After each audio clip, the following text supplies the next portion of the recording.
Lawrence Gill here with Eat, Sleep, Boxing, Repeat, joined by Sky's Adam Smith, hosting 2 press conferences there actually. What did you make of it? I think it's a really good night, Lawrence. It's a fantastic time for British boxing, full stop. So much is going on. And look, we've got some really exciting young talent who we need to build and develop in the right way. And we've got some fantastic, domestic dust-ups as well. So looking forward to it. It's always great being at Wembley. Something special about Wembley. At the stadium, you're going to have the football on Saturday and then straight over to the arena for the boxing. It's fantastic double, really. And yeah, top to bottom, some really exciting stories, fights, matches. And I think Ben's delivered a really good show.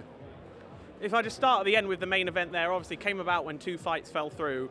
Obviously, you're not intimately involved, but from your perspective, Sky's perspective, how easy was that fight to make? Because I think both of them, I'm surprised both of them took it, actually. Normally, there's one when there's a late replacement, you think, oh, it's fair play, he's just going for it. But honestly, both of them, I think, don't need this fight. Was it made quickly? It seems like it was made relatively quickly.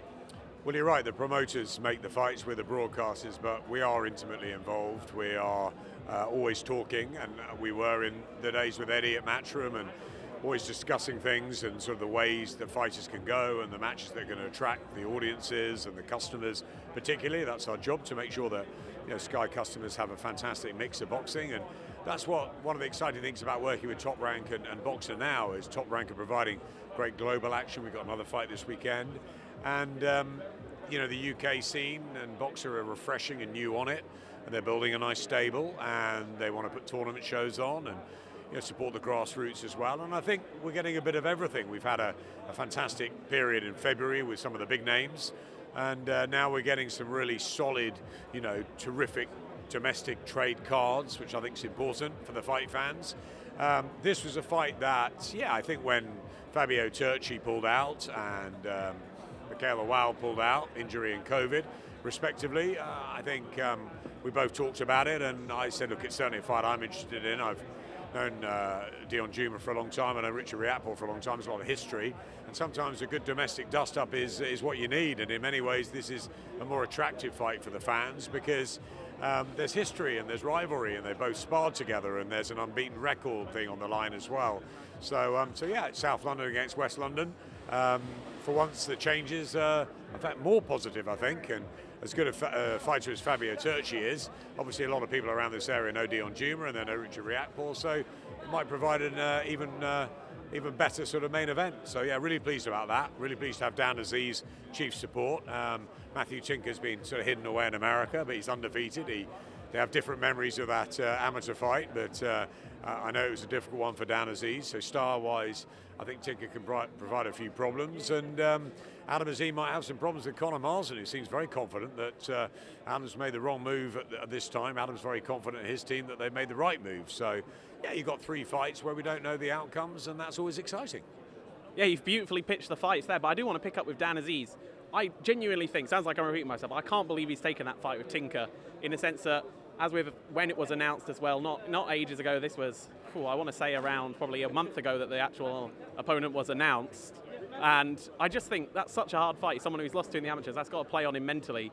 Are you surprised that he took a fight as hard as that on short notice? Not at all. I think Dan wants to move forward and move forward fairly fast. I think he feels now he had that breakthrough fight beating Jose Burton for the British title. I think he wants to mix it with the other great light heavyweights in the country. Joshua Buatsi and Craig Richards have made their match, and Anthony Yard and obviously Callum Smith, and there's loads of others that, Callum Johnson, there's loads of others that are sort of hovering around that 12-7. It's possibly the best division in the country at the moment, and I think Dan wants to mix it with all of those guys. But look, these things sort of put together quickly can often be difficult. I think he probably believes that there's a long gap between the amateur and professional fights, that he's a hardened pro now, and that Matthew's been in America, maybe hasn't fought the caliber of opposition as a pro that Dan has fought. But of course, mentally, after a couple of rounds, is it going to play on him that he's in with someone whose style he remembers being particularly difficult in the amateurs? That's the fascination. Very different sport, obviously, in the pros, and I think Dan obviously feels that he's experienced enough to be able to deal with an old amateur opponent and move on towards better things. But it's a great chance for Matthew Tinker, who's come in out of the blue, but he's trained hard in the States, and he's a bit of a secret. So yeah, looking forward to that match. Do you think, because personally, I don't think Dan Aziz will get the props for this victory if he wins on Saturday, because as you've kind of alluded to, Tinker's been hidden away in America. Are you worried at all that essentially it's going to be a really hard fight, and even if he wins it, people might be saying, oh, I'm surprised it was that hard with an opponent of... I think as a broadcaster, we want really good, hard fights. That's the key, isn't it? We want very good matchups. You know, that's where Ben and I can have, you know, differing sides, because obviously he wants to match his fighters in the best way to develop them, and so do we at Sky. We want to make sure that you know, every fighter that's under the Boxer and Sky banner is not looked after, but certainly you know, has the right path in front of them. But you know, the battle I have is that I want to make sure the customers are happy with fights that they don't know who's going to win. So for me, it's very important whether they're 50-50 like the English title fight I think is, or whether it's sort of 55-45 like maybe the other two are. They've got to be close affairs. There's no point really putting, you know, main attractions on where it's just totally one-sided. I don't want to do that. That's certainly not the way we want to go forward. So there's some heated discussions. You know, Ben and I get on extremely well. We're working very, very closely together. But if I feel that it's going to, you know, affect the Sky brand and also his brand, you know, by putting on fights that I don't think are good enough, then I'll say that to him. Sometimes there's reasons. Sometimes there's, you know, difficulties with opponents, and you know, fights can change. But I think in this case, we've got two very good late notice fights, as you've said. And really pleased that Adam Azim's also stepping up to fight Conor Marsden, because he wants to move quickly. So yeah, it's exciting times, and has one of them made a mistake? We'll see. Speaking of Adam Azim, how fast do you expect him, obviously in your role, to move up through the rankings? You see, especially these days, I know lighter weights as well, people can be fighting for a world title in kind of their 14th, 15th fight, which seems almost crazy, but is that what you're imagining for someone of talent like Adam Azim? Well, in many ways, it's step by step, and it's one fight at a time. Now, Conor Marsden believes he's going to win this fight on Saturday night. So this is the first opponent that Adam's going in who has this winning record, who has a Southern Area title, who's a good amateur. So let's see what he does with Conor Marsden. I think that's first and foremost. Adam's an amazing talent. He's a fantastic protege. Hassan and Adam are two of the most talked about fighters in the country at the moment, and they've got to back it up. They know the pressure that's on their shoulders each and every time they step in the ring, but I think they can deal with that. I think Adam is possibly a special talent. I really believe Shane McGuigan when he says that, you know, this guy is different. Shane's been training a lot of top names, from David Hay to George Groves to Carl Frampton to all the stable he's got now. You know, he's in a good position. He knows boxing inside and out. For him to say that Adam Azim's the best he's ever had, and he's going to be a world champion and maybe a multi-weight champion, that's big talk. So, you know, there's the pressure which he's taking on his shoulders, but I think Adam is particularly good. What I've seen of him, what I've heard about him, and certainly his attitude and his family backing, I think Adam Azim's going to go a long way. But you know, one step at a time. He's got to deal with Conor Marsden on Saturday night. Okay, I'll just touch a little bit on date clashes. Obviously, this fight is also on the same night as Warrington and Kiko Martinez. I know we've spoken very highly of that. May 21st is now, as of the last week, a triple date clash. How do you feel about, obviously, that your role? You want to maximise viewers for Sky. How do these big shows clashing? How do you feel about it? I don't like big shows clashing. I don't think anyone does. I think it's difficult for fans. They can't watch everything. But such is the huge competition at the moment, and the many broadcasters and services, everyone that's involved, from BT to Dazn to Channel 5's new deal. Yeah, there's a great deal of competition out there. That's great for the fighters. And if they're fighting in Leeds or they're fighting at Wembley, they're getting paid and they're making inroads into their careers, and they're the most important of everyone in boxing, the fighters. And as long as they're getting out, that's the most crucial thing, I think, and they're developing their own careers. Is it ideal for the fans, for all of us? Of course it's not.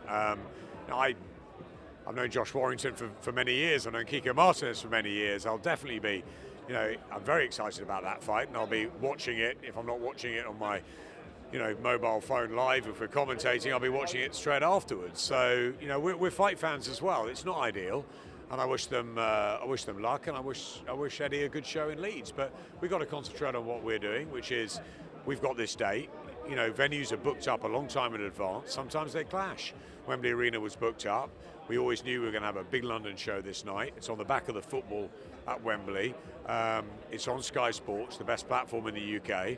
We're very confident that people are going to be watching our fight and enjoying it. And I think that is the Sky business. Is it ideal? No. Do I wish the others, well on their nights? Of course I do. And as you say, May 21st, there's going to be other clashes down the road, and hopefully, there won't be as many as there have been in the past. But ultimately, there's a lot of fighting going on at the moment, and that's got to be good for the sport. It's going to keep Robert Smith and the British board very busy. It's going to keep the fans very busy, which is great. But most importantly, the fighters are getting out. But we've got to concentrate on what we're doing. We are confident that we've got a great show on Saturday night, and that we're going to get a great take-up on it, and that it will develop many of our fighters' careers. And I think one thing that people are forgetting is that Dazn and Matchroom took the fighters, took the stable away from Sky. BT have got a big stable already. We're just developing. We've got a lot of fighters in our stable that you see Shannon Ryan, you see young Jimmy, you see loads of them having professional debuts, as well as some are having their second or third fights. Caroline's only her second fight. It takes time, and I know that they want to run, they want to go into world title fights quickly, but ultimately they've got to be matched well as well. So John Wischusen's got a difficult job, Ben's got a difficult job, we've got a difficult job, because it's that balance of developing but also making really good fights. So it's hard. But Frank and Eddie are doing their things, and Ben and I are doing ours, and we're very pleased with what happened in February, very pleased with where we've come to in 5, 6, 7 months. We're working really well together, and as we are with Top Rank and Todd DeBurf and his team. We've got a double show this weekend, so yeah, the more the merrier for the fans in boxing, and the competition keeps us all on our toes. Okay, final one from me, Adam. You touched on your relationship with Top Rank and how that works with the global shows. Obviously, as of yesterday, it's under a month for Fury-Whyte.